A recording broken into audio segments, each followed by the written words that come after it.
அன்னா நான் வேண்டுதல் கேட்டருள் புரிதல் வேண்டும். அழியாத தனி வடிவம் யான் அடைதல் வேண்டும்.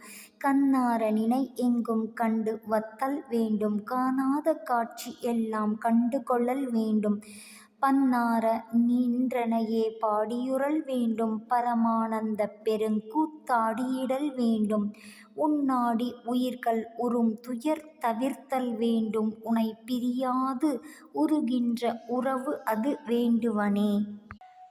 உன்னாடி எல்லா உயிர்களிலும் இறைவன் வியாபித்து இருப்பதை அறிந்து அவ்வுயிர்களுக்கு உண்டாகும் துன்பத்தை நான் நீக்கி திருப்தி இன்பத்தை உண்டு செய்ய வேண்டும். ஒரு நாளும் கணமெனும் உன்னைப் பிரியாது இணைந்து இருக்கின்ற இன்பம் நிலையதுவே வேண்டும். Please kindly like, share, subscribe our channel dear all. அரட்பெருஞ்சோதி அரட்பெருஞ்சோதி தனிப்பெருங்கருணை அரட்பெருஞ்சோதி. கொல்லா நெறி குவலயம் எல்லாம் ஓங்குக.